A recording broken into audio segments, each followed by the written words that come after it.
Alléluia! Alléluia les gars. T'as basculé, ça y est. Alléluia. Bon, il va se refaire, on va pas pleurer.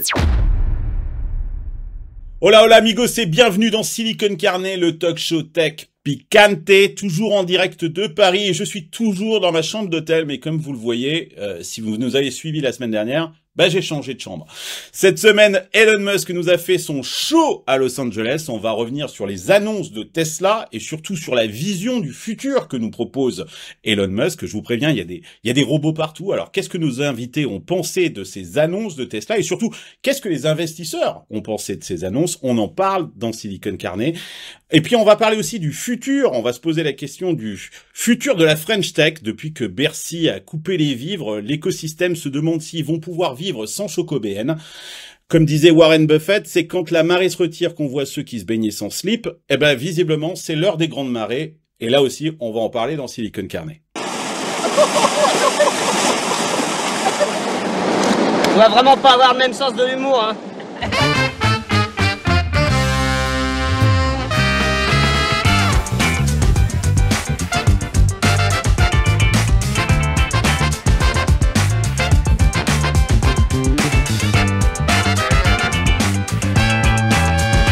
J'ai rien compris.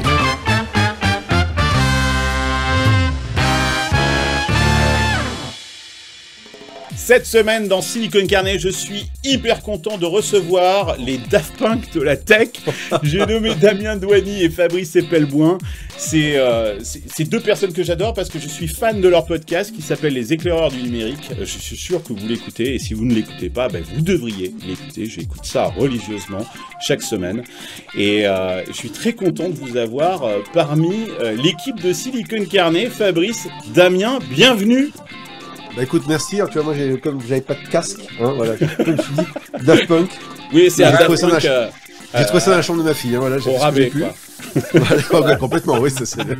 Alors Fabrice, je vais faire le moment de promo, ça, tu sais que j'aime bien le faire. Okay. Voilà, après, allez. Et puis je te laisse faire l'autre annonce. D'abord, on va faire le moment de promo pour ceux qui savent pas ce que c'est que les éclaireurs du numérique. C'est un vieux podcast, dont le sous-titre est Quand la tech fait société. 6 saisons, plus de 160 épisodes, plein d'invités, divers et variés, aussi bien du monde de la tech au sens entrepreneur que de la politique, notamment aussi. Et puis des lives qu'on fait de temps en temps sur X. Voilà, ce que je peux raconter est trouvable sur toutes les bonnes plateformes de balado-diffusion. Et vous avez un événement là, tu me disais que vous organisiez un truc parce que vous n'avez pas renoncé à sensibiliser le politique sur les enjeux de la tech. Pour les vieux de la vieille, Damien et moi, il y a maintenant près de 15 ans, on a lancé Read Wide Web en France. Ah oui, c'est vrai. Read Wide Web, c'est très rapidement orienté vers une analyse politique des technologies et du coup un rapport assez étroit avec le monde politique français. Et on n'a pas changé.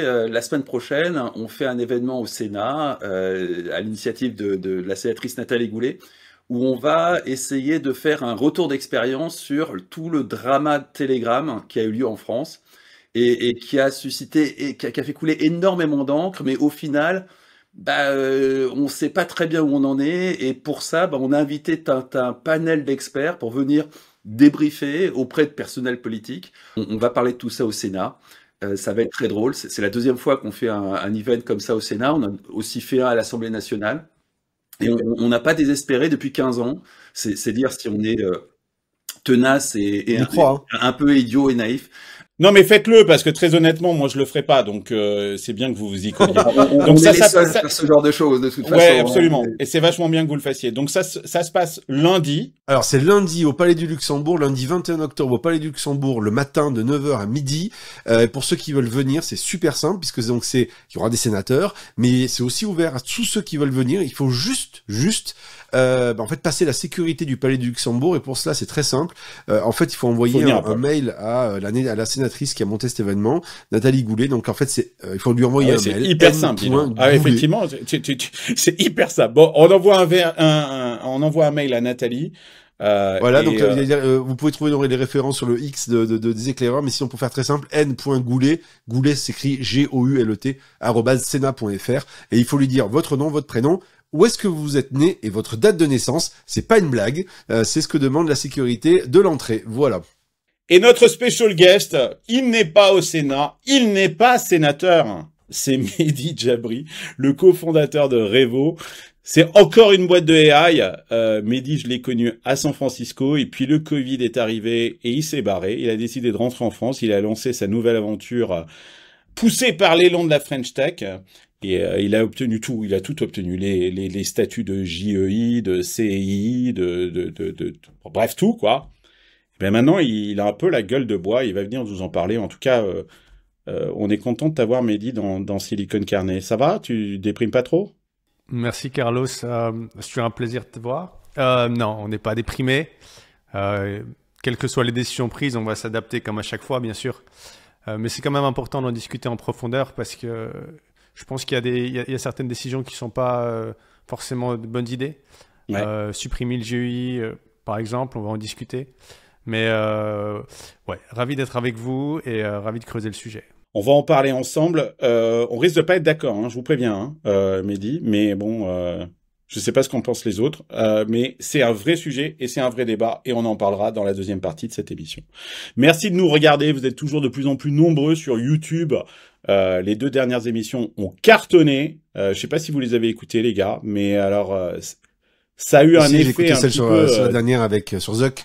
Ouh là là, avec Florent Crivello aussi, la toute dernière là. Bon, qui est arrivé avec une pensée ultra libertarienne et qui a fait couler beaucoup d'encre, beaucoup de commentaires sur YouTube. Je vous invite à aller l'écouter. Et puis un beau clash avec le professeur Pierre Gobil. Ça vaut son pesant de cacahuètes. Et puis si vous nous écoutez en podcast pendant que vous faites du sport, dans votre voiture ou dans le métro, en travaillant, ça vous arrive de travailler, pensez à nous mettre 5 étoiles. C'est super important pour faire découvrir ce show sur les plateformes Apple Podcast et Spotify. Et puis, si vous en avez marre des réseaux sociaux et des trolls, il y en a plein, rejoignez l'Hacienda, c'est notre communauté, ça se passe sur WhatsApp, on a des conversations tous les jours, ça n'arrête pas. Je le dis d'ailleurs aux membres de l'Hacienda, enlevez les notifications sur WhatsApp, il y a trop de messages, il faut venir dans l'Hacienda, comment on va au café. Et l'Hacienda vous apprend le JOMO, le Joy of Missing Out. N'essayez pas de remonter les flux et de suivre la conversation. Venez dans l'Hacienda comme vous allez au café et prenez la conversation en cours. Voilà, l'émission commence, c'est maintenant. Go yourself. Donc cette semaine, je vous le disais, j'ai invité un entrepreneur qui déprime un petit peu, mais pas tellement, cause de... Ça va? Ouais. Bon, on va revenir dans la deuxième partie de l'émission sur les annonces du gouvernement qui ont mis toute la French Tech en émoi. Je sais qu'en plus, Fabrice et Damien ont aussi plein de choses à raconter à ce sujet-là. Mais Mehdi, parlons surtout de ce qui t'occupe et ce qui te passionne, c'est ce projet revo.pm. Je monte le site. C'est de l'AI, hein. Alors, disclaimer, je suis investisseur dans ta boîte qui, à l'origine, ne faisait pas du tout ça, hein. C'est un pivot, hein. C'est un pivot et une continuité à la fois parce que c'était vraiment la vision initiale qu'on a enfin pu exécuter grâce aux dernières avancées des tout derniers modèles et des toutes dernières techniques de LLM. Mais attends, je t'arrête. Parce que là, c'est comme les fondateurs. Tu sais, 45% de mes boîtes dans lesquelles j'investis font un pivot. Hein. Alors, c'est marrant. Non, c'est une continuation, c'est une évolution. C'est comme si le mec me disait, bon, je me suis marié avec une brune, mais en fait, j'ai toujours eu envie de me marier avec une blonde. Et donc, j'ai trouvé une blonde. Mais en fait, je te l'avais dit que j'aimais bien les blondes. C'est ça. Non, sinon, elle a fait une couleur. Ou sinon, oui, c'est la brune a fait une couleur. J'en sais rien, je sais pas, mais c'est ce que tu me dis là, l'histoire de la continuation, j'ai l'impression de l'entendre régulièrement celle-là. Je te le prouverai avec les slides. Je te montrerai les slides et la vision initiale. Mais ouais, on peut considérer que c'est un pivot aussi si tu veux, mais il y a un aspect continuité super intéressant. Notre vision d'emblée, c'était d'utiliser l'IA et l'intelligence collective pour construire ton produit. Et au début, on était sur GPT-2, on était sur GPT-J. C'était pas du tout au niveau de GPT-4 aujourd'hui ou de Claude, et on n'avait pas toutes ces techniques et tous ces pipelines qui permettent de faire des choses vraiment aussi sophistiquées qu'en 2024. Alors Revo, pour en parler, c'est le premier product manager artificiel au monde. C'est un copilote IA qui aide les équipes produits à concevoir des produits complexes de manière beaucoup plus efficace. Donc, parce que Florent, la semaine dernière, avec son projet Lindy.ai, donc lui, il nous explique, lui, tu vois, il est aux États-Unis, hein. Donc vous êtes en France. Alors lui, il nous dit, hein, moi je suis là pour supprimer des salariés. Il se plaignait d'ailleurs qu'il avait encore des salariés à recruter. Visiblement, ça l'emmerdait. On sent que toi, vous êtes plus prudent. Vous dites non, vous êtes là pour augmenter les product managers. Exactement. C'est une vision hybride et l'idée, c'est pas de remplacer les humains, mais de les augmenter. Notre vision, c'est que dans ce métier, comme dans beaucoup d'autres, il y a beaucoup de tâches qui sont des tâches parfois rébarbatives, parfois chronophages, parfois pas forcément intéressantes, qui font pas appel à ta créativité, à ton empathie, à tes qualités humaines. Et ces tâches, on veut les automatiser. On veut aussi amener l'IA pour t'augmenter, permettre de faire plus sur les choses intéressantes, mais on veut surtout te libérer du temps pour te concentrer sur ce qui fait vraiment de toi un humain. Donc toi, ce que tu es en train de dire, c'est que les product managers, ils perdent beaucoup de temps est consommé à faire des trucs qui sont pas très intéressants et qu'une IA pourrait faire. Et tu as quelques exemples de tâches, par exemple, que les product managers font, qui les emmerdent et que l'IA pourrait faire à leur place? Ok. Revo, par exemple, il va récupérer tous les feedbacks utilisateurs, tous les retours. Ça peut être, j'ai des clients qui en ont 5000 par semaine. Au lieu d'avoir des gens qui vont les entrer manuellement dans un product board, qui vont mettre des labels, qui vont essayer d'en tirer quelque chose, là, tu as Revo qui va les lire une par une. Il va lire chacune des conversations utilisateurs pour en tirer vraiment toutes les infos et te faire un rapport détaillé et bien un bon sommaire de tout ce que les gens ont demandé. Il va être capable de t'écrire les spécifications produits. Il va être capable d'aller suivre ce qui se passe du côté delivery dans tes équipes, chez tes ingénieurs, chez tes designers. Il va être capable de faire un peu la synthèse de tout ce qui se passe, à la fois en discovery chez les clients sur les marchés et à la fois en delivery en interne dans tes équipes. Et avec ça, tu as un super copilote qui est avec toi et qui bosse 24 heures sur 24, 7 jours sur 7 et qui te fait remonter toutes ces informations. Voilà. Et nous, on crée le super PM en fait. C'est une question qu'on va se poser justement avec les annonces de Tesla. Tu me fais une transition parfaite. On va revenir en détail sur toutes ces annonces de Tesla. Ça se passe maintenant. Alors, Elon Musk a dévoilé la semaine dernière sa vision du futur. D'ailleurs, c'est très intéressant. C'est un futur qui est loin des films de science-fiction. On n'est pas du tout dans un futur dystopique. Au contraire, on est dans un futur plutôt radieux. On parle d'une ère d'abondance avec des voitures sans volant. Elles sont pas volantes, mais en tout cas, elles ont pas de volant, ces voitures. Et il nous propose de transformer tous les parcs, tous les parkings en immenses parcs verts, zones vertes. Et puis, il y aurait des robots qui se promèneraient librement parmi la population. Alors, c'est très drôle, hein. On avait parlé avec Mark Zuckerberg de cette image un peu, de ce revival de la romantique, et j'ai pas pu m'empêcher, Damien, de voir dans l'arrivée de Elon Musk une sorte de héros, encore une fois de la romantique, qui arriverait à bord d'un... alors il est arrivé à bord d'un cybercab, on le voit là à l'image, mais c'est un peu comme un héros qui arrive sur un char romain, tu vois, qui rentre dans le cirque sur son char. Voilà, bon. C'est vrai qu'il y a un côté comme ça. T'as raison. Hein, on le voit sortir. D'abord, la keynote, elle a été faite dans les studios de Warner, hein, et il y a ce côté un peu, j'arrive, serre la main à un cosmonaute de SpaceX, et hop, je rentre dans ma voiture, j'ai des gens qui m'applaudissent sur mon chemin, qui jettent des lauriers comme ça. Ah ouais, non mais ça, oui, t'as des gens qui sont là, qui, tu sais, la foule, elle est acquise, hein, je veux dire, donc l'agora est acquise, donc les gens pouvaient lancer, ils auraient pu lancer effectivement des roses, ça aurait été parfait, quoi. Hein. Et lui qui est effectivement assis avec cette position comme ça dans son cab, en train d'arriver, il y a ce côté-là effectivement complètement grandiloquent et qui rentre dans l'arène. Très empereur. Fabrice, toi de ton côté, c'est du concret cette histoire, ou tu penses qu'on est dans du fantasme technologique hollywoodien? Comment t'as vécu c'est pas du concret. Concrètement, les robots sont pilotés à distance, donc c'est à peu près aussi concret que les Tesla d'il y a une dizaine d'années, qui étaient censés devenir des véhicules autonomes, mais qui l'étaient pas encore et qui le seraient l'année prochaine pendant une dizaine d'années. D'ailleurs, il a bien précisé que ses prédictions étaient toujours très optimistes. Pour la modique somme quand même de plusieurs milliers de dollars que tu peux mettre en option dans la voiture, bien sûr.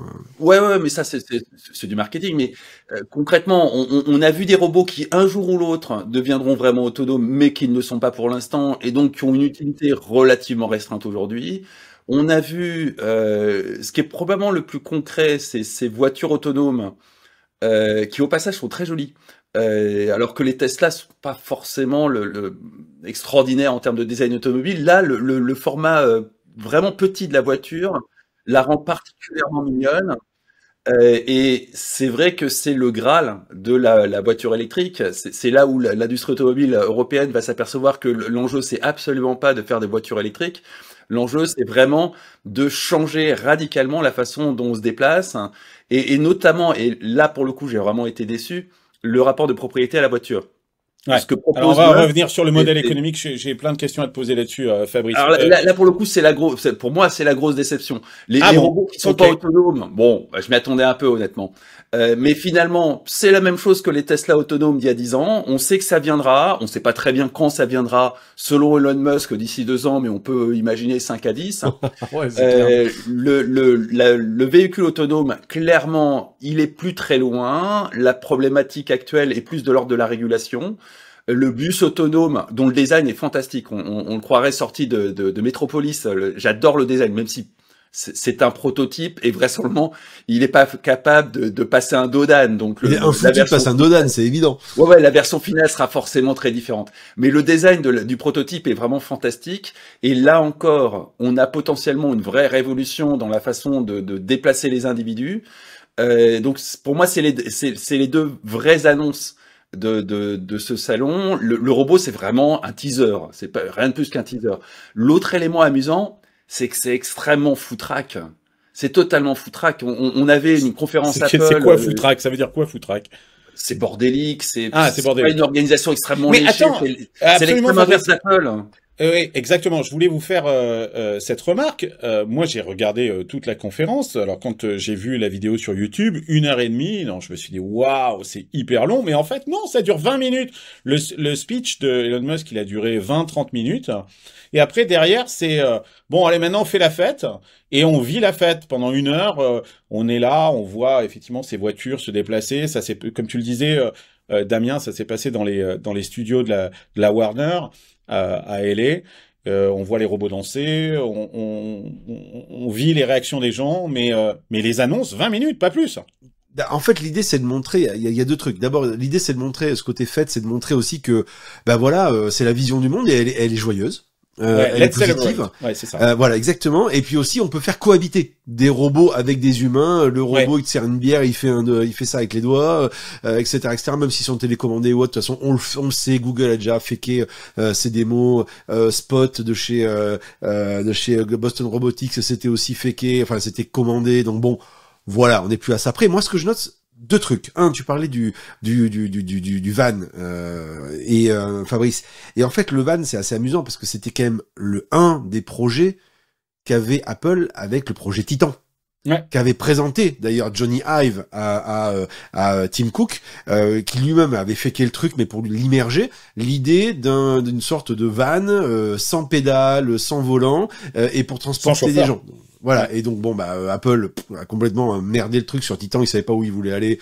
Là, il y a une vision qui est assez claire. Et deuxième élément, moi ce que j'adore avec Musk, c'est que ce mec, c'est un geek. C'est un troll et c'est un geek. Et quand je dis que c'est un geek, c'est que c'est un mec qui a une connaissance de la culture geek. Quand il envoie un roadster Tesla avec SpaceX dans l'espace, qu'est-ce qu'il fout sur l'écran de l'ordinateur de bord de la bagnole? Don't Panic. Don't Panic, c'est le Hitchhiker Guide to the Galaxy, c'est RGD, en français, c'est le guide intergalactique du voyageur intergalactique. Donc c'est un clin d'œil. Quand ici, pareil, il appelle ça We Robot, donc bien sûr on pense au film iRobot. Au film. Ouais. Et certainement peut-être tu le montres à l'écran, il y a des liens, je veux dire dans la manière dont c'est filmé, etc. Entre la bagnole du film qui est une Audi et ici la Tesla, le van et ainsi de suite. Donc il est super bon parce qu'en fait en faisant ça, il parle à l'imaginaire et surtout ça baisse un peu ce côté faut pas en avoir peur. Vous voyez, ça parle à votre imaginaire. Le futur qu'on a rêvé dans les films, moi je vais le faire. Ouais. Oui, c'est ça. Il t'appuie sur un imaginaire existant plutôt que d'en créer un. C'est là où il y a une grosse différence avec Apple. Ouais. Et où, quelque part, c'est facile. C'est beaucoup plus facile de faire ça que de faire un Apple où tout d'un coup on crée de toutes pièces un imaginaire. C'est là où on s'aperçoit que fondamentalement, il n'en a pas grand chose à foutre du marketing et de la com. Il fait ça un peu à l'arrache. Et c'est vrai qu'objectivement, il n'y a pas de service com. Si on regarde Twitter aujourd'hui, il n'y a pas de service com, il n'y a pas de service marketing. Tesla, pas vraiment plus. Et ils s'en foutent totalement au point d'être capable de saccager, de tuer une marque comme Twitter, dont la valeur devait se compter en milliards de dollars, juste pour le fun, juste pour nous dire qu'ils s'en foutent du branding, ils s'en foutent du marketing. Ouais, mais justement, la question qu'on peut se poser, Fabrice, c'est, moi, je me suis posé un petit peu cette question. Bon, les gens savent qui regardent Silicon Carnet, j'ai de l'affection pour Elon Musk. Je sais, on va me taper. C'est pas politiquement correct. Hein. En France, non. En France, c'est pas possible de dire ça. Mais j'ai malgré tout un peu d'affection pour ce personnage parce que c'est un pirate et que j'aime bien les pirates. Mais je me suis posé quand même la question à la fin de la même façon qu'il avait foutu en l'air Twitter, je me suis dit à la fin, il est pas en train de foutre en l'air Tesla là. Parce que Tesla a été une marque qui commençait à s'installer de façon à côté de BMW, à côté de Mercedes, qui commençait un peu à ronronner. Et là, il vient avec une présentation, sincèrement, je connais les startups qui pitchent mieux que lui. Hein. Oui. Et sa presse, elle était pas géniale. D'ailleurs, à un moment, c'est ça qui est beau. on voit des slides. Il suit des slides. Tu regardes, on voit ces slides. Il y a rien, il y a 3 bullet points et c'est un peu improvisé. Tu dis ça, c'est ça qui t'a plu, toi, Mehdi? C'est ça qui est beau chez Musk, c'est le maître de l'alignement. Il a tout aligné. Ouais. Il est authentique, il est spontané, mais en fait, ce qu'il montre sans le calculer, c'est parce que c'est le fruit d'un effort sincère qui date de plusieurs décennies. Toutes ses passions sont alignées et il aligne derrière lui des ingénieurs qui sont capables de faire des merveilles. Vous l'avez vu avec SpaceX. Des gens qui vont donner toute leur vie pour faire des choses qu'on pensait impossibles parce que la vision, elle est là. Parce que l'exécution, elle est là, parce que derrière, il y a un public qui aussi s'y retrouve. Donc, ce marketing qui est peu calculé, qui est peu léché, qui est peu artificiel, et en fait, il est très candide, très spontané, très authentique, et c'est ça qui plaît, qui résonne avec les gens. Ils ont l'impression de faire partie de l'aventure. Ça crée une communauté très forte, ça crée... c'est un mec qui est extrêmement aimé par son marché, qui est inspirant et qui inspire des gens à construire des choses qui nous semblaient tous impossibles. Donc, moi, je trouve que c'est plutôt une feature et pas un bug, le fait que ces présentations soient dégueulasses. Oui, tout à fait. C'est des paysans. Ça change les choses hyper bien. Même si moi j'adore Apple, le côté hyper léché de la communication et du marketing. Mais qui devient chiant aussi. Mais c'est vrai que ça c'est plus live, c'est filmé, on a l'impression d'un truc de Netflix. Tu vois, non, mais là tu pointes du doigt un truc intéressant, c'est que alors je suis pas d'accord avec vous les gars quand vous dites ouais c'est improvisé, c'est machin. Non, je pense qu'en fait il est tellement intériorisé dans sa vision de ce qu'il veut faire que quelque part ça a l'air et c'est logique. Candide, spontané, mais en fait, c'est très structuré, c'est extrêmement structuré. Oui, c'est structuré. Mais il y a ce côté, effectivement, je parle un peu comme ça, bon voilà, et puis je suis mes trucs, bon. Mais Apple, c'est un peu différent au sens, alors je mets de côté l'ère d'aujourd'hui, Apple, qui est devenu très léché, parce qu'en fait, surtout, il y a non prise de risque. Moi, je me réfère bien sûr à l'ère d'or, on va dire, de Jobs, qui maîtrisait à mort son sujet, mais qui avait aussi une sorte de, non pas de candeur, mais il avait un alignement aussi. Il avait un alignement dans ce qu'il disait, tu vois. Et quand des fois il faisait des Q&A avec les journalistes, le mec prenait le temps de répondre et il disait des trucs qui étaient... Enfin, tu disais, voilà, c'est construit, quoi. T'es d'accord ou pas d'accord, mais c'est construit. Tim Cook est pas un mec de produit, tu vois. Ça se sent tout de suite. Il y a plus de prise de risque chez Apple. Voilà. Alors et donc, au contraire, chez Musk, il y a que ça. Ah ouais, par contre, il y a un truc qui me fait rire. C'est que, pour la première fois, au début, je crois à la 8e ou 11e seconde du live, vous avez un magnifique écran noir qui apparaît avec des lignes toutes petites écrites en Arial caractère. Ah oui, je le montre alors. Oui, je le montre, hein, effectivement, ouais. Alors c'était quoi ça? T'as lu quoi? Qui c'est qui a lu? J'ai demandé à un ami qui s'appelle ChatGPT de lui dire qu'est-ce que tu vois sur l'image et en fait c'est extraordinaire parce que je pense que comme le légal on a ras-le-bol des conneries de Musk sur le cours de bourse qui dévisse, le mec il annonce n'importe quoi, putain on l'avait pas prévu quoi. Donc le mec ils ont fait un paragraphe comme ça.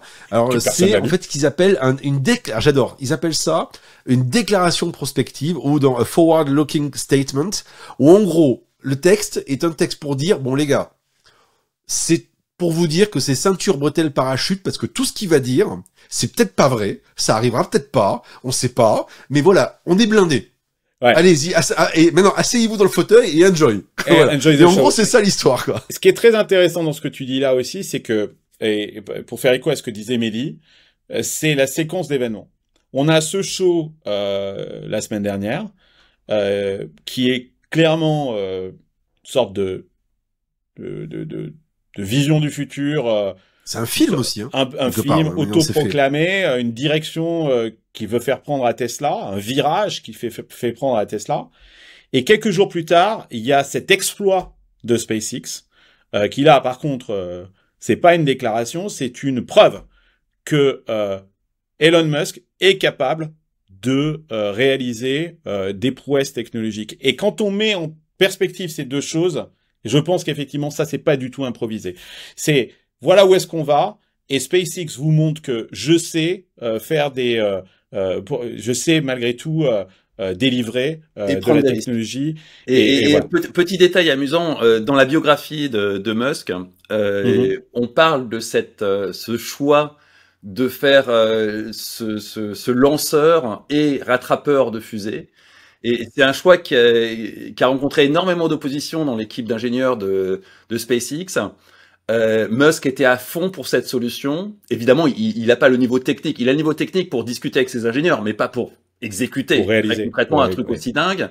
Mais toujours est-il que face à une opposition qui était quand même très majoritaire dans ses équipes d'ingénieurs, il a trouvé celui qui adhérait à son idée et il lui a confié le projet et ça a marché. Et là, il y a vraiment une vraie capacité de prise de risque de la part d'un chef d'entreprise qui, en temps normal, s'il avait été rationnel et raisonnable, se serait plié à l'avis de la majorité d'une équipe d'ingénieurs qui sont parmi les meilleurs du monde. Je veux dire, ça aurait été le patron d'Ariane Espace qui aurait écouté son board, c'est ça en fait. Ah, mais d'ailleurs, les gars, en parlant du patron d'Ariane Espace, merci Damien, parce que j'ai découvert ça cet après-midi. D'abord, je ne connaissais pas. Voilà la différence, c'est que moi, le patron d'Ariane Espace, je suis incapable de te dire qui c'était. D'ailleurs, vous connaissez son nom? Enfin, non, mais j'ai découvert aussi cet après-midi, en fait. Moi aussi. On a tous découvert le patron d'Ariane Espace aujourd'hui. Il était sur BFM. Je vous propose de l'écouter. On va l'écouter, l'ami qui s'appelle comment d'ailleurs? On ne sait pas comment il s'appelle. Bon, de toute façon, on sait pas, mais c'est pas grave. C'est un énarque. Laisse tomber. Voilà, c'est un énarque. Il en reste. Et voilà ce qu'il dit à propos de SpaceX. 70% des satellites au-dessus de vos têtes appartiennent à Elon Musk. Notre sujet, c'est pas de faire ce que fait Monsieur Musk. Et pour une bonne raison. Monsieur Musk, il lance 70% de sa capacité pour son compte, pour la constellation Starlink. Nous, quand on lance une fusée, c'est pour les autres. Et le problème que pose SpaceX, c'est pas uniquement pour Ariane. Le problème que pose SpaceX aujourd'hui, c'est que c'est un monsieur, une entreprise, qui construit des satellites, qui lance des satellites et qui les opère. 70% des satellites au-dessus de vos têtes appartiennent à Elon Musk. 7000 satellites sur 10 000 opérationnels appartiennent à Monsieur Musk. Donc la question, c'est pas SpaceX contre Ariane. La question, c'est Elon Musk et SpaceX versus l'ensemble de la chaîne de valeur spatiale. SpaceX a apporté des choses, on va pas dire l'inverse. Le fait de tester très vite pour aller en vol, globalement d'aller plus vite dans un système qui n'a pas les mêmes contraintes que le système européen. Donc ça serait totalement absurde de dire qu'il s'est rien passé. Je ne dis pas ça du tout. Et vous savez que la maison mère d'Ariane Espace, Ariane Group, travaille sur une petite fusée réutilisable qui s'appelle Maya Space. Elle est en train de concevoir ce projet et elle le fait en mode agile, en mode start-up. Donc bien sûr qu'on a tiré un certain nombre d'enseignements, mais on va pas faire de copier-coller. Toujours pas de lidar, toujours pas de radar, Damien. Cette voiture, elle n'a rien à voir avec les Waymo, par exemple. Je monte là les deux, les unes à côté des autres. Ni les Waymo, ni en Chine, t'as Beidou qui a pareil, un robot taxi qui lui a 5 lidars. Non, toujours pas. En fait, il a une vision, pareil, Musk, qui est la vision d'une caméra. Donc en gros de l'analyse IA de l'environnement. On avait fait un épisode chez les éclaireurs qui était une dystopie sur Elon Musk. Donc pour aller l'écouter si vous avez envie. Donc en gros on disait que voilà, on se plaçait en 2000X et on disait Musk a tout réussi, on vous explique pourquoi et on faisait le chemin inverse. Et justement ce qu'on disait c'est qu'en fait et d'ailleurs il l'a révélé à ce moment-là l'autre jour, c'est que finalement de dire chez lui la voiture c'est un robot. Tout est construit autour de cette logique-là. Donc finalement, quelque part, son futur robot Optimus, il a pas de lidar. Il fonctionne avec une logique de caméra qui analyse son monde. Donc quelque part, Tesla, c'est un robot. Ouais. Donc en fait, il fait des économies, on va dire quelque part, en utilisant un framework technologique qui est quasiment unique. Autrement dit, qui est cohérent. Et après, un peu comme finalement une Tesla est un gros smartphone qui se met à jour, il applique ces méthodes-là au reste des autres produits. Alors je sais pas ce que Mehdi en pense en tant que que product manager, mais je trouve que l'idée elle est pas conne de se dire j'ai un framework produit, c'est pas le meilleur. Parce que le lidar, etc., c'est quand même meilleur en termes de perception de l'environnement. Mais lui part du principe qu'une fois que ce sera bon, ce sera applicable partout. Il y a une analogie à faire avec tout ce qu'il a fait auparavant sur Tesla. Là, leur point fort, c'est le software. Et c'est très software ce qu'ils font là. C'est-à-dire que le hardware, c'est juste des caméras. Il n'y a pas besoin d'aller chercher des capteurs beaucoup plus complexes et beaucoup plus coûteux parce que sur le software, ils ont acquis énormément de données. Ils sont premiers sur le sujet. Toutes les Tesla qui roulent au quotidien autour de nous, elles acquièrent de la donnée pour entraîner des modèles. Il a investi dans des data centers les plus grands au monde. Et aujourd'hui, grâce à cet avantage, il va être capable du coup de mettre à profit le software pour surpasser ce que font d'autres avec du hardware beaucoup plus coûteux. Il a fait ça avec les habitacles. L'intérieur d'une Tesla coûte beaucoup moins cher à faire parce qu'il l'a simplifié, au maximum. Et là, c'est une stratégie assez similaire. Et je pense que ça va payer parce que, à mon avis, avec les données qu'ils ont acquis, avec l'entraînement qu'ils font aujourd'hui sur ces nouveaux modèles, il va être capable d'avoir des résultats très probablement supérieurs à ce qu'on fait avec du lidar. Et il est en train de se construire un monopole quelque part parce que son monopole, c'est la data que les autres n'ont pas. Si vous partez sur du hardware, du lidar, des technos faciles à reproduire techniquement, eh ben dans quelques années, tous vos concurrents auront les mêmes. En revanche, la data dont ils ont et qui permet d'entraîner ces modèles, ils sont les seuls à pouvoir la mettre à profit. Et c'est là qu'il y a un certain génie, c'est qu'il est probablement en train de créer un monopole sur l'intelligence automobile aujourd'hui. Fabrice, je voudrais qu'on parle du modèle économique. Tu disais en introduction que tu étais hyper déçu sur le modèle économique. Alors que là aussi, pareil, c'est un truc dont il parle depuis des années. Il nous explique que aujourd'hui, vous achetez votre voiture. Demain, elle va être autonome et elle va pouvoir travailler pour vous. Et puis l'étape d'après, c'est que elle va travailler pour d'autres et vous rapporter du fric. Et là, c'est ce qu'il nous dit aussi là. Oui, mais l'idée d'investir dans un capital productif sous la forme d'une bagnole, objectivement, j'aurais plus imaginé Tesla investir dans un parc automobile et le rentabiliser lui-même. Ils ont les finances pour ça. Ils ont largement. Oui, mais c'est pas Google, c'est du Apple. C'est la différence entre Google et Apple. C'est que Google, tu es le produit et que tu utilises le produit gratuitement, mais c'est au service, la data est au service de Google. Moi, je pense qu'il a une approche à la Apple en disant oui, tu mets un paquet de pognon, mais c'est à toi et ça te rapporte à toi. Moi, je crois en un avenir où la possession de l'automobile sera un truc du passé. Et où concrètement, il y aura des flottes qui n'appartiendront à une entité. Ça peut être une ville, ça peut être une entreprise, ça peut être typiquement il y avait une expérience à Paris. Damien, tu étais un grand client de ces voitures qui ressemblaient un peu Autolib. Autolib. Je crois beaucoup plus à un truc comme ça. Une ville comme Paris. Alors évidemment pas le Paris d'aujourd'hui, hein, mais qui voudrait se décongestionner pourrait investir dans une dizaine de milliers de véhicules autonomes du type de ce que nous a présenté Tesla, qui parcourraient la ville.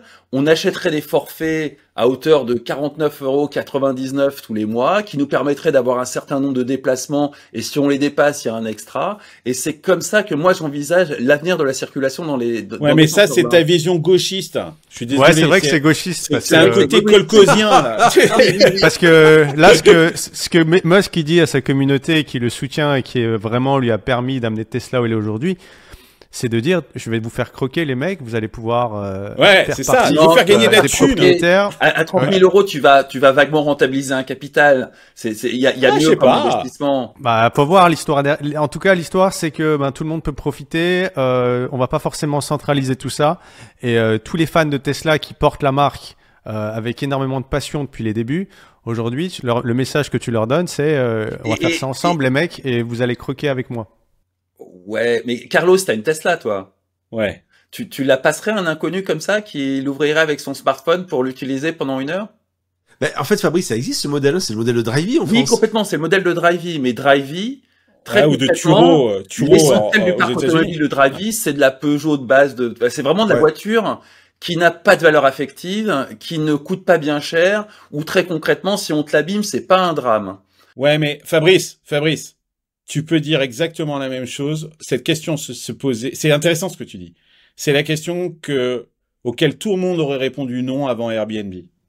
Oui, tout à fait. Ah non, mais est-ce que toi t'accepterais que quelqu'un vienne pioncer dans ton lit, dans ta résidence, même ta résidence secondaire, quand même, machin. Et au final, oui.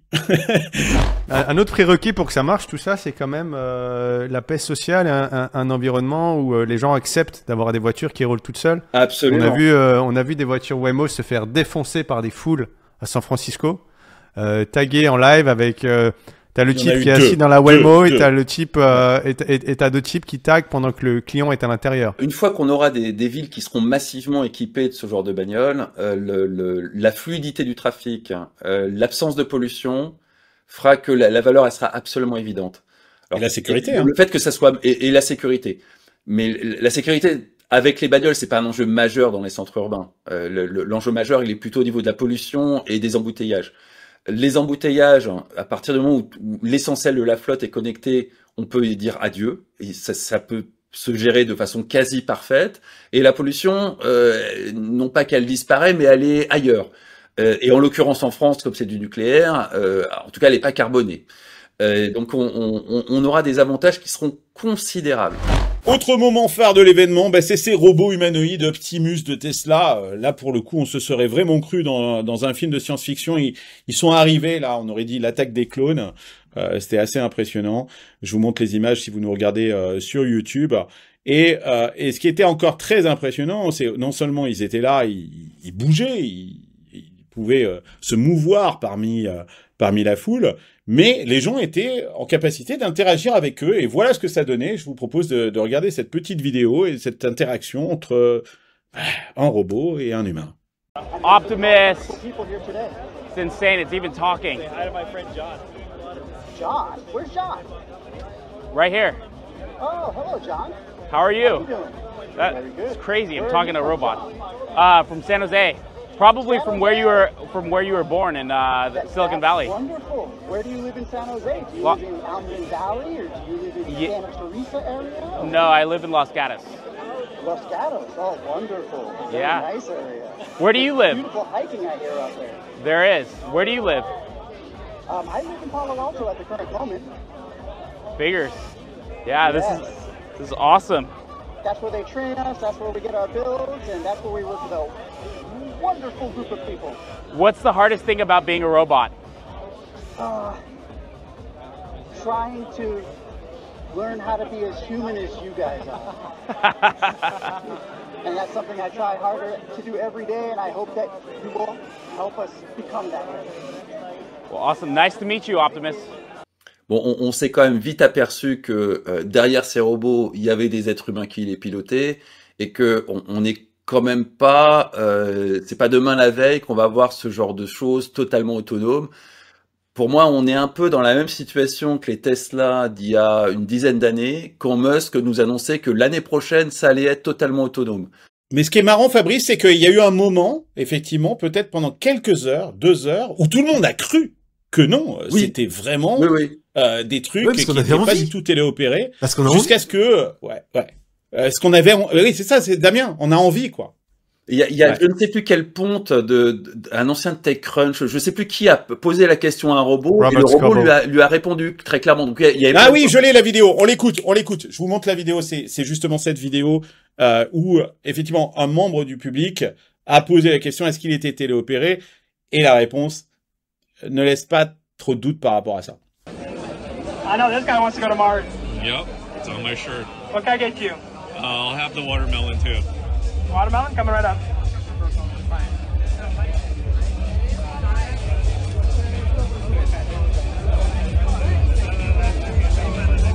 So are you being remote controlled? How's your night going, sir? Good. I said, are you being remote controlled? Today, I'm assisted by a human. I'm not yet fully autonomous. Thank you. Here you go, sir. Bon, ils étaient téléopérés, ok? Et visiblement, ça n'a pas plu à Yann Lequin, cette histoire, puisqu'il s'est empressé, on le sait que dès qu'il peut en mettre une à Musk, il la lui met, il s'est empressé de mettre un tweet en expliquant que non, tout ça c'était du pipeau. C'est ça, Damien? C'est exactement ça, Yann que tu adores, hein, Carlos. C'est mon nouveau Thierry Breton. Je crois que j'ai trouvé mon remplaçant de Thierry Breton. Mais tu sais, quand j'ai lu le tweet, d'ailleurs, je lui ai laissé un message. Je lui ai dit, Non, mais sincèrement, à un moment, j'ai cru que c'était Thierry Breton, ce tweet. Yann LeCun, d'abord, c'est son moment. Hein, l'IA, c'est son moment. Donc, il faut pas le lui enlever. Hein, voilà. Et ça fait des années qu'il est chez Facebook. Donc, maintenant, c'est son moment. Puis, Meta, pardon, ouais, exactement. Mais en plus de ça, Yann, c'est un chercheur, c'est un scientifique. Donc, d'un point de vue strictement scientifique, ok, il le clash en disant, ouais, voilà, c'est de la merde ton truc, en fait, c'est du pipeau. Moi, je suis un scientifique, quand j'écris un papier, c'est gentil, Coco, mais c'est revu par mes pairs, etc. Mais bon, le truc c'est que ça va venir, donc par conséquent, effectivement, il s'est fait clasher par plein de gens sur X, sur le fait de dire ouais, bah ton machin dans quelques années qu'on va leur sortir, on va rigoler quoi. Bon voilà, il est droit dans ses bottes et puis bon, écoute, aujourd'hui, c'est un très bon, je pense que c'est un très bon métaboy aussi, hein, quand même, Yann. C'est scientifique qui parle, qui est déçu parce qu'effectivement, il y a rien derrière, mais il faut savoir d'où on vient. La dernière fois qu'il nous a présenté ces robots, c'était des comédiens déguisés en robots. Et aujourd'hui, bah non, ce sont des vrais robots, mais qui n'ont effectivement pas d'intelligence artificielle, qui sont téléopérés à distance, et notamment toute la conversation est finalement un mec qui parle derrière un micro, hein, c'est absolument ça. Mais il y a un mieux, et donc il y a une direction, et ça, Yann, il comprend pas, quoi. Il comprend pas cette histoire-là. Lui, il est, en fait, Yann, il a cru au truc. Trust me. Moi, c'est ce que je me suis dit, c'est que Yann a cru au truc, il a voulu y croire. Et il a été super déçu. Mais en fait, c'est le fake it until you make it. C'est tout. Ouais. Non, parce qu'il y a pas de tentative de fake. Sinon, les opérateurs auraient eu instruction de ne pas révéler le truc. Or, non, parce que t'as le légal qui est derrière en disant putain les mecs, arrêtez vos conneries. Oui, il y a pas de tentative de fake. Il y a une tentative de faire un tour de magie et après une demi-heure, 3/4 d'heure, 1 heure, révéler le tour de magie. En disant voilà à quoi ça va ressembler demain. Et d'ailleurs, à un moment dans sa conférence, Musk a clairement dit bon, ça sera pour 2025, mais vous savez, j'ai toujours été très optimiste dans mes prévisions. Donc lui-même, c'est très bien. 2027, 2028, 2029. On verra sur Polymarket quel est le consensus général, mais c'est pas pour demain matin. Par contre, c'est clair que ça annonce un futur dans lequel on pourra remplacer les êtres humains par des robots dans une multitude de tâches. Alors, pour repasser son linge, j'y crois pas un instant. Enfin, j'imagine pas un instant avoir, dans mon 60 mètres carrés à Paris, un tel truc qui est quand même assez encombrant.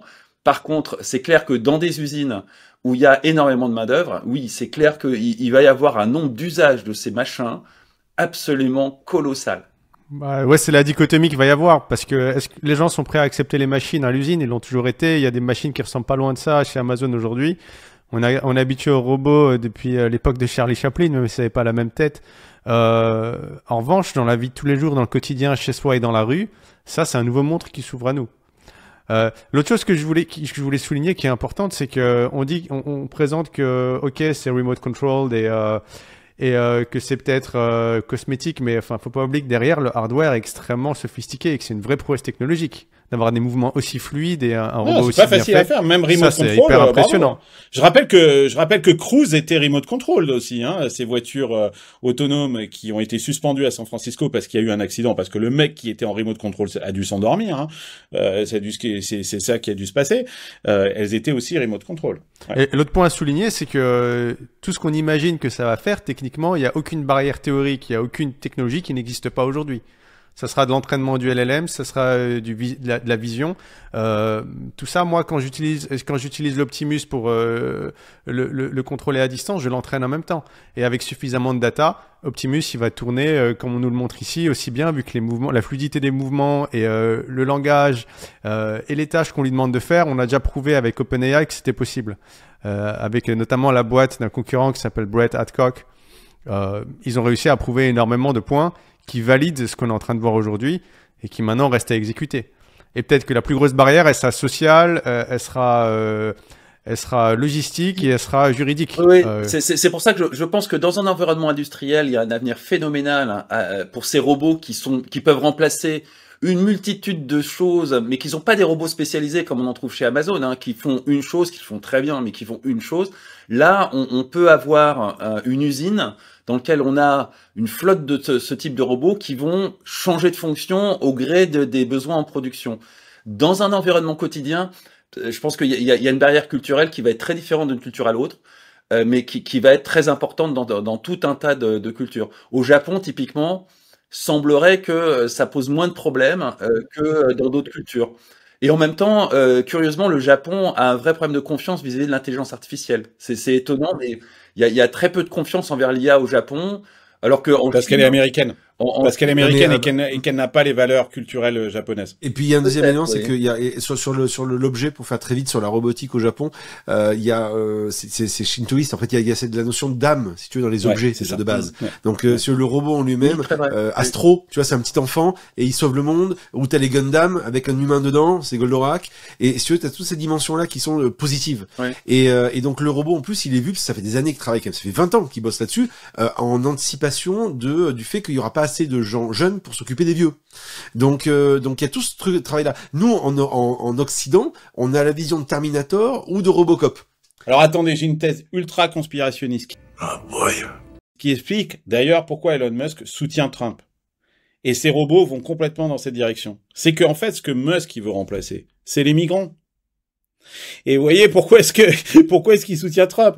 Parce que tous ces mecs-là, en fait, vous avez peur des migrants. Ben, vous inquiétez pas, on va mettre des robots à la place, ils sont programmés, ils sont contrôlés, etc., etc. Ils vont faire tout le sale boulot que vous voulez pas faire, balayer dans la rue, ce qui sont tous les boulots que font les migrants et qu'aujourd'hui, nous, on n'est plus capable de faire. Et donc, vous mettez ça en perspective avec son soutien à Trump et sa volonté de fermer les frontières et de dire on ne veut plus de migrants. C'est très conspirationniste ce que je dis là, mais ça tient la route, hein. Bon, alors, les marchés, eux, nous, on s'enthousiasme, hein. Les marchés, ils n'ont pas aimé, quoi. On est bons clients, mais les marchés, ils ont pas aimé, hein. Ils voulaient impressionner Wall Street avec son cybercab, bah, c'est raté.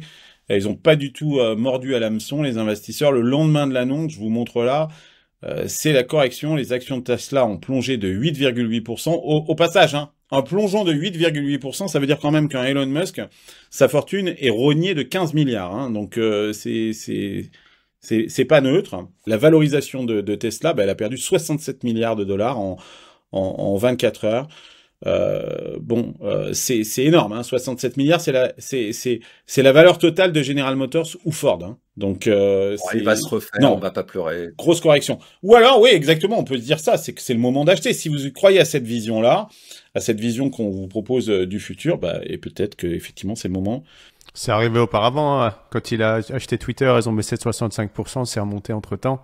Ouais, mais il a sorti Twitter de la bourse surtout, en fait, quoi. Donc, surtout. Il pouvait plus rester en bourse, en fait, quoi.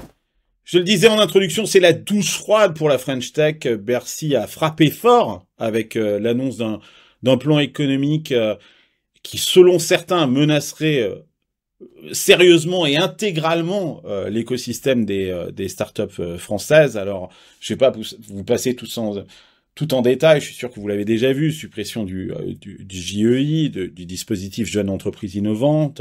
Bon, ça c'est une économie de 300 millions. Fin du crédit d'impôt innovation, le CII. Mais moi j'ai découvert toutes ces aides. Là aussi c'est 300 millions de gagnés. Et puis des vraies coupes franches, plus inquiétants sur le plan France 2030, 2 milliards de moins.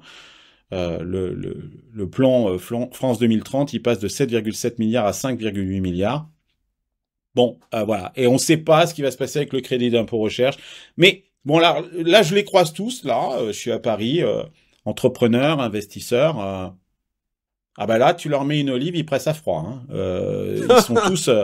Ils sont tous désespérés. Ils font la gueule. Et toi aussi, Mehdi, ça t'a surpris cette annonce? Ouais, c'est quand même surprenant parce que c'est une rupture de continuité sur un engagement que l'État avait pris vis-à-vis des entrepreneurs.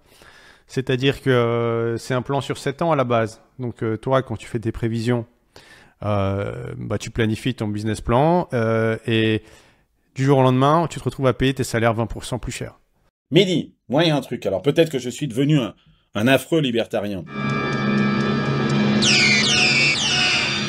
Ce qui est fort probable. Ah ben quand même, en fait, tu le reconnais, ça y est, Carlos, en fait, t'as basculé, ça y est. Mais je commence à le reconnaître. Et depuis que le professeur Pierre Gobil est rentré en France, j'ai l'impression qu'il est devenu communiste.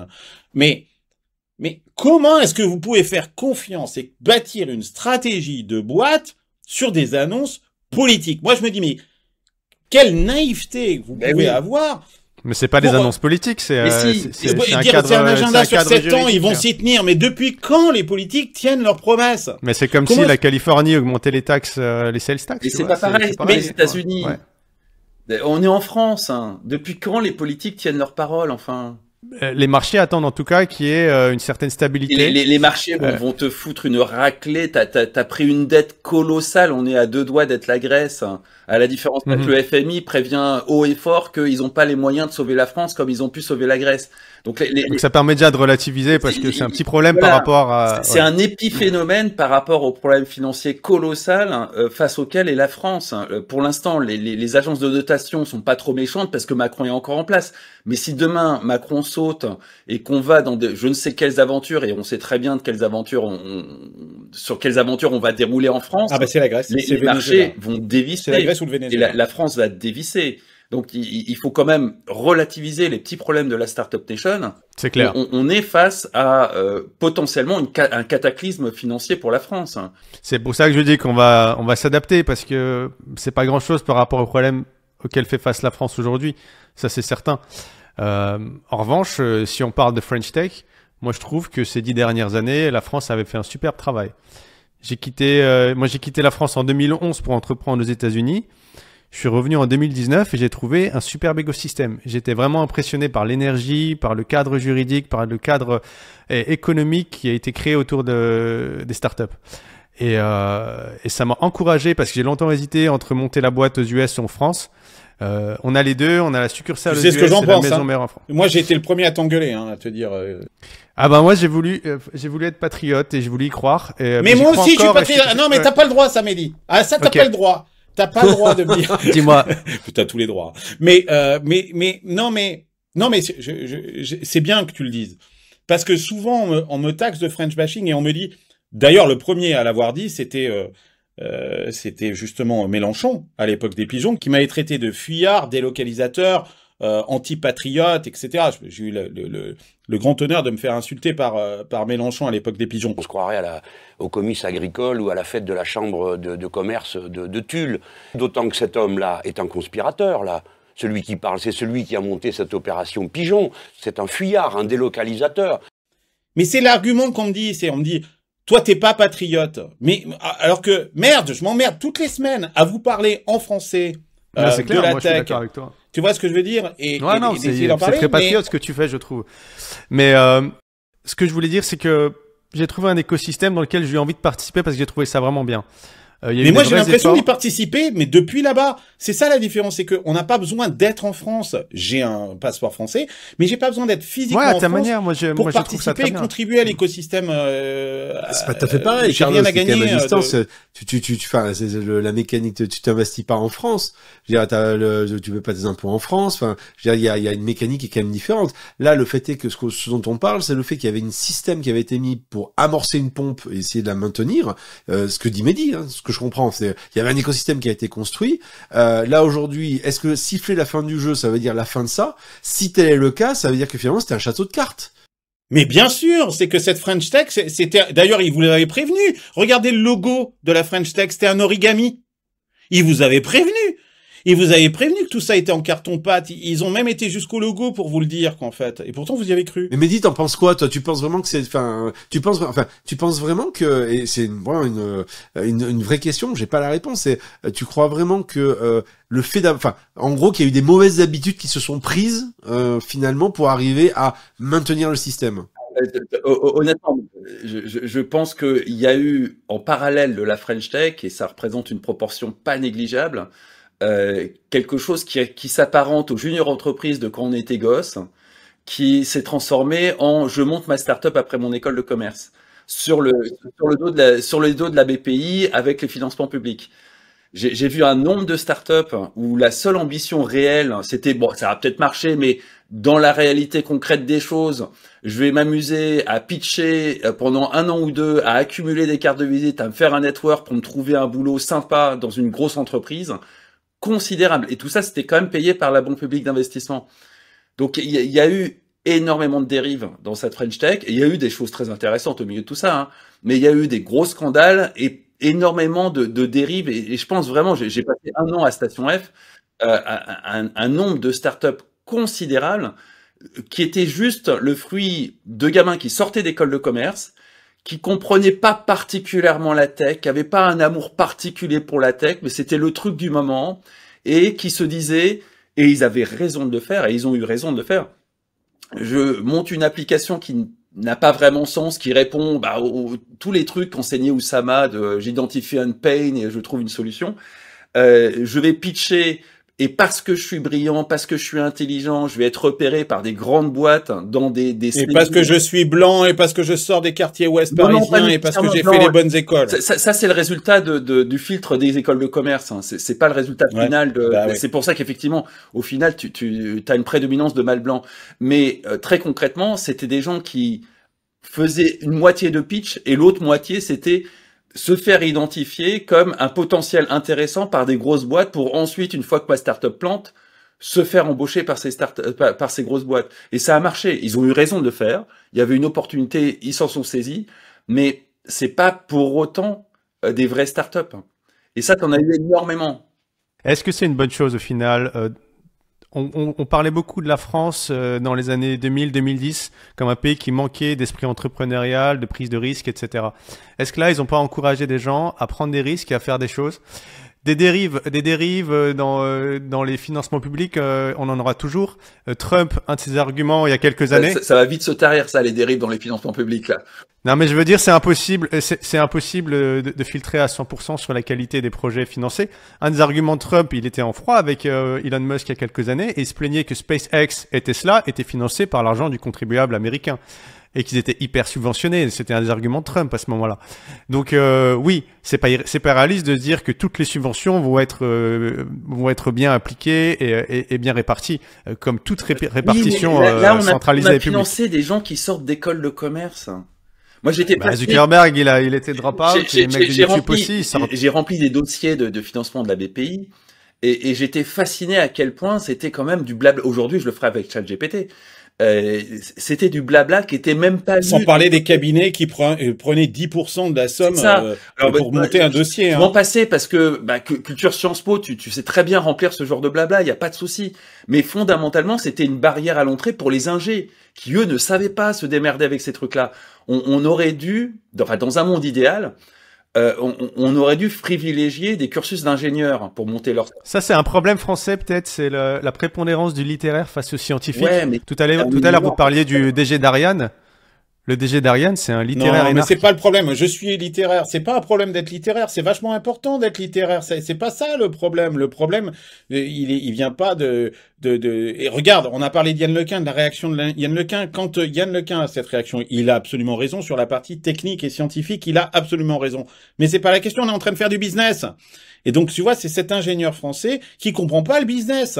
Alors que on a aux États-Unis des ingénieurs qui, eux, comprennent très bien le business. On a un problème dans les écoles d'ingénieurs françaises qui ont du mal à intégrer un esprit business et des formations business. Qui essayent, mais qui ont vraiment du mal. Et puis, on a un problème culturel dans lequel c'est deux mondes qui ne se parlent pas, qui se méprisent et qui s'exploitent. Enfin, surtout le monde des écoles de commerce. Oui, qui s'exploitent, qui n'a pas de sens. C'est très vrai. Les gens qui sont passionnés de tech. Et ça, c'est un vrai problème et qu'on n'a pas du tout réussi à transcender avec la Startup Nation. Au contraire. Non, mais enfin, moi, la question que je me pose, c'est ça. C'est aujourd'hui, si on coupe un peu partout des aides, si il y a des trucs qui se cassent la gueule. Il y a deux options. C'est soit ça va faire un grand nettoyage, mais certainement, vous savez, darwinisme, hein, les meilleurs vont réussir à résister, et pourquoi pas, après tout. Et ça pourra renforcer peut-être la French Tech. Soit il y a tout qui va partir, tout le système va s'effondrer, et finalement, Macron rendra les clés dans la situation dans laquelle il a trouvé la France. Il est déjà en viager. Après, la question derrière ça, quand même, c'est que ça pose en creux toute la question relative, mais qui est aussi européenne, qui est le financement de l'innovation. On n'a pas le modèle américain là-dessus sur le financement. On l'a toujours pas. On n'a pas de champion au niveau européen. On n'a pas de fonds qui arrivent. On en a, mais qui arrivent à faire ça. Et les coupes qu'ils veulent faire, ou éventuellement la mise en place d'une flat tax, pas une flat tax, mais on va dire un filet, un niveau minimum de 20% pour les hauts revenus, qui sont très souvent des familles qui mettent de l'argent dans du seed, etc. Ça risque aussi de tarir ça.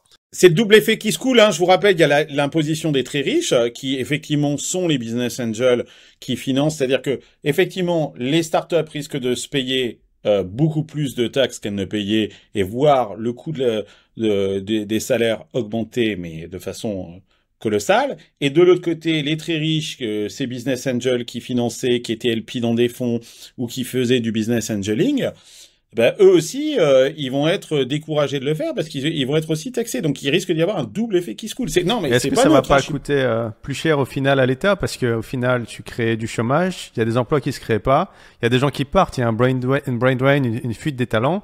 Et cette innovation, on veut tous les pays du monde la financent. Tu crées pas du chômage. Tu vas pas créer du chômage chez les jeunes diplômés d'école de commerce. C'est pas les gens qui sont. Non, mais attends. Je te donne un exemple, Fabrice, par exemple. Tu vois, moi, là.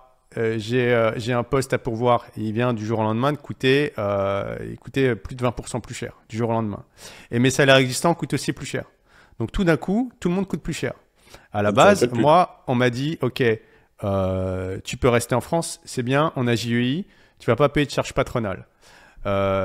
Pourquoi c'est une bonne idée? Parce que la France, c'est number one dans le monde, championne mondiale des cotisations patronales. 26,6% devant tous les autres pays. Et au total, si tu prends cotisation salariale et impôt sur le revenu, c'est 46,8. Donc moi, je fais mes calculs. Tout compris, c'est 60,2. Hein, et moi, je vous donne mes calculs, donc mon point de vue direct. Si je paye un mec 80 000 balles, il me coûte 114 et il reçoit 52. Donc, il reçoit 45% de ce que je paye. J'ai un employé équivalent aux États-Unis. Avant impôt, il reçoit 92% et après, il reçoit 70%. Donc, il y a quand même une énorme différence. Tu vas payer beaucoup plus cher. Pas forcément, Pas forcément. Pas à San Francisco, oui, mais s'il le prend à Denver, dans d'autres États comme ça autour, il le payera à peu près pareil. Et regardez, je vous montre ce message que j'ai. Je n'arrête pas depuis ces annonces-là de recevoir ce type de message. Je l'ai anonymisé. Ne me demandez pas le nom de cette personne, mais c'est un jeune ingénieur et qui me dit bon bah là, je me barre quoi. Si c'est ça, je vais tenter ma chance aux US, quoi. Alors ça, c'est le vrai problème, tu vois, parce que la French Tech, à la base, l'idée, c'était de dire, on fait ramener, notamment avec l'IA, on ramène les talents qui sont partis, en leur donnant l'opportunité de se dire, chez nous, maintenant, ça se passe bien. On évite qu'ils partent, en les finançant à coup de crédit impôt recherche, qui correspond à une défiscalisation des grosses boîtes américaines qui délocalisent leur R&D. Mais pourquoi pas? Et je trouvais intéressant de dire, on a des talents, on a des ingénieurs, on a des gens qui sont bien formés dans ce pays. On a vidé les caisses de l'État pour financer la R&D de boîtes américaines. Enfin, mais Fabrice, en fait, on peut le donner aux petites et pas aux grosses, tu vois, on peut être plus fin aussi. Parce que c'est vrai ce que tu dis. La France, malheureusement. Il faut être plus fin et c'est pour ça qu'ils sont en train de voter le budget, ils sont en train de discuter les lois, donc va falloir appuyer un peu chacun pour essayer d'affiner un peu les critères. Une boîte de moins de 10 employés. Pour le coup, Damien et moi, on fréquente suffisamment le politique pour te dire comment ça fonctionne.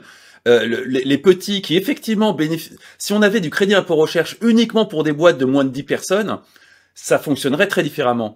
Mais le problème, c'est que les boîtes de 10 personnes sont incapables de faire du lobbying. Elles ne peuvent pas le faire. Et du coup, il y a absolument aucune chance qu'une telle loi de finances passe. Aucune. Une loi de finances, ça passe parce que derrière, il y a des mastodontes qui poussent. Ouais. C'est comme ça que ça marche. Et ça ne va pas changer de sitôt. Et si c'est le cas, moi, je suis d'accord pour enlever le CIR également, tu vois. Si ça bénéficie aux grosses boîtes américaines qui ont une branche de R&D à Paris, mais c'est le cas. Bien sûr qu'il faut couper. En revanche, moi, le sujet que j'ai envie de défendre, c'est le JEI. JEI, c'est plutôt pour des petites boîtes. Et ça permet de ne pas avoir le taux de charge patronale numéro 1 au monde. Ça sera coupé parce que c'est un budget, je l'ai plus en tête, de 300 millions. 500 millions, je crois. 300 millions. 300 millions, c'est pas énorme en termes de budget d'État. Mais très concrètement, il n'y a aucune capacité de lobbying derrière. Il n'y a rien à gagner pour un politique. Fabrice Mehdi, le truc, j'écoute ce que vous dites, mais vous êtes juste en train de parler de corporatisme, là. Vous êtes en train de parler entre vous, de boîtes de la tech. Parce qu'en France, ça marche comme ça. Pourquoi est-ce qu'on va sauver ces boîtes de la tech? Moi, je suis désolé, le choc, il faut le faire global. C'est-à-dire, cette baisse de charge, il faut la faire. Le mec, l'agriculteur, l'artisan, le boucher, tout ça. Lui aussi, il paye trop de taxes. Et il faut qu'on baisse. Et je pense qu'il faut que là, la French Tech, elle fasse très gaffe parce que c'est déjà des enfants gâtés. Moi, je suis de Limoges. Et je les entends, les gars, parler. Ils me disent, ouais, mais vous, à Paris, à Station F, ils ont raison. Vous avez tous les avantages, etc., et tout ça. Et là, si la French Tech arrive à obtenir quelque chose, ça va être pire encore. On va fracturer les entrepreneurs en deux. Donc Carlos, moi j'ai envie de dire, il faut s'inspirer de la French Tech pour réformer la France. Voilà, ça c'est l'intégralité de la France. Parce que c'est un choix sociétal qu'on fait quand on veut laisser au gouvernement le monopole de la gestion et de la redistribution, c'est-à-dire que dès que je paye un salaire, donc la personne pour qui je paye le salaire n'en reçoit que 45%.